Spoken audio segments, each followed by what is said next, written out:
नोरमा group, जो सोचता है वो करता है। आपके अपने सपनों का आशियाना।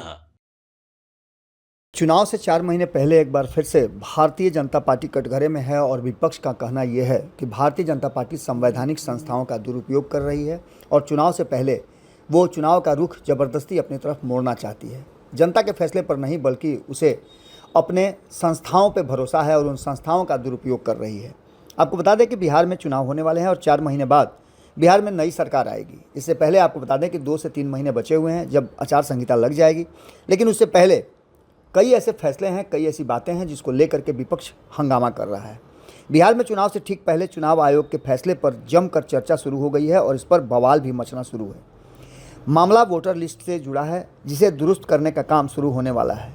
इसको लेकर के जिला प्रशासन ने हर जगह तैयारी शुरू कर दी है। विधानसभा चुनाव से पहले चुनाव आयोग की टीम घर घर जाकर के वोटर को वेरीफाई करने का फैसला लिया है। इस कड़ी में भोजपुर जिले में और अन्य जगहों पे ये काम चल रहा है। अभी भोजपुर जिले के निर्वाची पदाधिकारी से जो बयान आया है, जो बातें सामने आई हैं, उसके अनुसार जिला निर्वाचन पदाधिकारी सह जिलाधिकारी भोजपुर तनय सुल्तानिया की अध्यक्षता में एक महत्वपूर्ण बैठक आयोजन किया गया। इसमें राजनीतिक दलों के जिला प्रतिनिधि भी शामिल हुए। जिलाधिकारी ने बताया कि भारत निर्वाचन आयोग की ओर से राज्य में 25 जून से 27 जुलाई तक 2025 तक विशेष गहन पुनरीक्षण किया जाएगा और इसको लेकर के कहीं ना कहीं जो त्रुटिपूर्ण कहा जा रहा है कि वोटर लिस्ट बनी हुई है या वोटर लिस्ट में किसी तरह की कोई समस्या है, उसको ठीक किया जाएगा। पारदर्शी और अद्यतन मतदाता सूची तैयार करना, इसके सभी पात्र नागरिक का नाम सम्मिलित हो, जो अपात्र हैं उनको सूची से बाहर किया जाए। इन सारी विषयों को लेकर के लगातार शिकायतें आ रही थी और इन शिकायतों को दूर करने के लिए ऐसा फैसला चुनाव आयोग की तरफ से लिया गया है। इस पर जिलाधिकारी ने अपनी बात को रखा और उन्होंने एक बैठक करके इसके लिए निर्धारित किया टीम बना करके और इसको जांच की जाएगी और इसकी पड़ताल के बाद वोटर लिस्ट को सुधार किया जाएगा। हाल में चुनाव आयोग ने एक गाइडलाइन जारी करते हुए 1 जुलाई 1987 से 1 दिसंबर 2004 के बीच जन्मे किसी भी व्यक्ति को अपने माता पिता की किसी एक के भारतीय नागरिक होने और 2 जुलाई 2004 के बाद जन्मे लोगों के माता पिता दोनों के नागरिक होने का प्रमाण देना होगा और इस शर्त के आधार पर आप वैध मतदाता बन सकते हैं। आपको बता दें कि इस प्रक्रिया को 1 महीने के भीतर हर हाल में पूरा कर लेना है। हालांकि इस पर अब सवाल भी खड़े होने लगे हैं। विरोधी दल के नेताओं का कहना है कि अब जब चुनाव की घोषणा में महज 2 महीने बाकी हैं तो इस तरह की कवायद का क्या मायने है? क्या इसके पीछे भारतीय जनता पार्टी कोई खेल करना चाहती है? वहीं चुनाव आयोग के इस फैसले पर भाजपा ने सहमति जताई है और स्वागत भी किया है। भाजपा का मानना है कि इससे छूटे हुए मतदाताओं को जोड़ा जा सकेगा और मतदाता सूची की गड़बड़ी यदि है तो उसे ठीक भी कर लिया जाएगा। आपको बता दें कि इससे पहले इस विषय पर अभी तक कोई भी बयान जनता दल यूनाइटेड या अन्य दलों से नहीं आया है, लेकिन विपक्ष इस पर काफ़ी हमलावर है और लगातार इस पर हमले भी कर रही है। हालांकि आपको बता दें कि राष्ट्रीय जनता दल से लेकर के कांग्रेस तक सभी ने इस पर अपनी प्रतिक्रिया दी है, लेकिन नीतीश कुमार की तरफ से अभी तक कोई प्रतिक्रिया नहीं आई है और अन्य दलों ने भी इस पर कोई विशेष प्रतिक्रिया टिप्पणी नहीं दी है। आपको बता दें कि इस बीच में एक खबर आपको हमने बताई भी थी कि भारतीय जनता पार्टी देश भर में अलग अलग जगह रह रहे प्रवासी बिहारियों को बिहार लाने की बात कह रही है। आपको पता भी होगा कि बिहार के कई वरिष्ठ नेता अलग अलग राज्यों में जाकर के प्रवासी बिहारियों से मिले हैं और उनसे उनकी स्थिति जाने हैं और बिहार में चुनाव के वक्त आने की बात भी की है। इसको लेकर के जब ये चुनाव पुनरीक्षण की बात की जा रही है, वोटर पुनरीक्षण की बात की जा रही है, तो कहीं ना कहीं चुनाव आयोग के इस फैसले को लेकर के सवाल तो खड़े होंगे ही। बिहार के बाद चुनाव आयोग इस काम को आगे भी बढ़ाएगा। ऐसा नहीं है कि सिर्फ बिहार में ही होने वाला है। इस साल के अंत में 5 राज्यों में मतदाता सूची की गहन समीक्षा करने का भी काम शुरू हो जाएगा। 2026 में जिन राज्यों में चुनाव होने वाले हैं वहाँ त्रुटिपूर्ण मतदाता सूची को सुनिश्चित करने और उसे ठीक करने का काम घर घर जाकर के किया जाएगा। इसका सत्यापन भी किया जाएगा।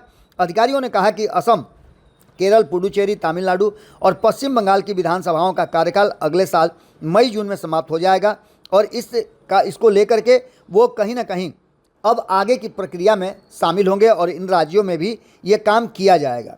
इन सब बातों को लेकर के जहां एक तरफ चुनाव आयोग ने फैसला किया है, मतदाता सूची को ठीक करने की बात की जा रही है और उसकी समीक्षा के बाद उसे एक अमली जामा पहनाने और पारदर्शी बनाने की बात की जा रही है। अधिकारियों ने बताया भी कि बिहार में चुनाव इस साल के अंत में होने वाले हैं, इसलिए चुनाव आयोग ने पहले वहां मतदाता सूची को विशेष गहन समीक्षा कराने का निर्णय लिया है। लोकतांत्रिक प्रक्रिया में चुनाव और मतदाता को पारदर्शी रख करके कहीं ना कहीं चुनावी प्रक्रिया और लोकतांत्रिक मर्यादाओं को, हमारे संविधान में जो बातें हैं उसको ठीक किया जा सकता है, उसको पारदर्शी बनाया जा सकता है, चुनाव की प्रक्रिया को अंजाम दिया जा सकता है। बिहार में इससे पहले अंतिम बार गहन पुनरीक्षण 2003 में किया गया था। यही कारण है कि चुनाव आयोग के द्वारा ये कदम उठाया गया है। दरअसल विपक्षी दलों ने चुनाव आयोग पर भाजपा की मदद के लिए मतदाता डाटा में हेरफेर करने का आरोप भी लगाया है। आपको पता होगा कि ये आरोप पहले भी दिल्ली के चुनाव में लग चुका है, ताकि यह कहा जा रहा है चुनाव आयोग के द्वारा कि इन सब चर्चाओं के बीच चुनाव आयोग ने साफ कर दिया है कि इस कदम को उठाने के पीछे का मकसद है कि चुनाव पारदर्शी हो और कोई भी मतदाता जो भारत का नागरिक है वो मतदान से वंचित न रह सके।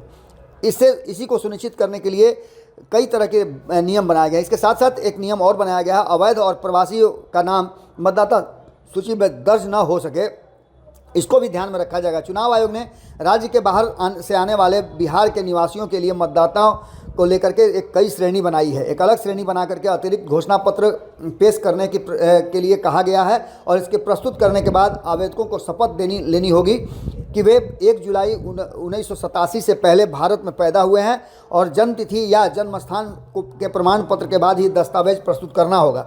चुनाव आयोग के इस फैसले को लेकर कई एंगल से देखा जा रहा है। विपक्ष पहले से ही सरकार पर संवैधानिक संस्थाओं के दुरुपयोग का आरोप लगाता रहा है। अब चुनाव आयोग के इस फैसले के बाद लगातार कहा जा रहा है कि यह फैसला भाजपा और एनडीए को फ़ायदा पहुंचाने के उद्देश्य से लिया गया है, जबकि इस फैसले को लेने से पहले सभी पंजीकृत दलों के साथ मंत्रणा भी की गई थी और इसके पुनरीक्षण का फैसला लिया गया था, उसमें सभी की सहमति भी थी।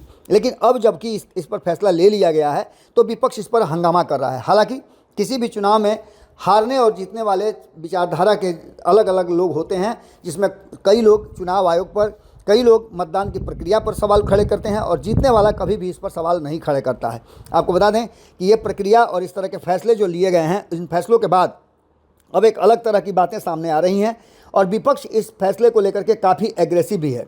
आपको बता दें कि चुनाव से पहले चुनाव आयोग के फैसले पर विपक्ष ने मोर्चा खोल दिया है। इस पर नीतीश क्या मौन भी कई कहानी कह रहा है और कहा तो ये भी जा रहा है कि भाजपा एक बड़ा खेल करेगी। हालांकि भारतीय जनता पार्टी ने पहले ही इन सारी बातों को लेकर के अपना पक्ष स्पष्ट कर दिया है कि चुनाव आयोग जो है एक संवैधानिक संस्था है और वो स्वतंत्र निर्णय लेता है, उसके निर्णय में किसी की कोई हस्तक्षेप नहीं होता है।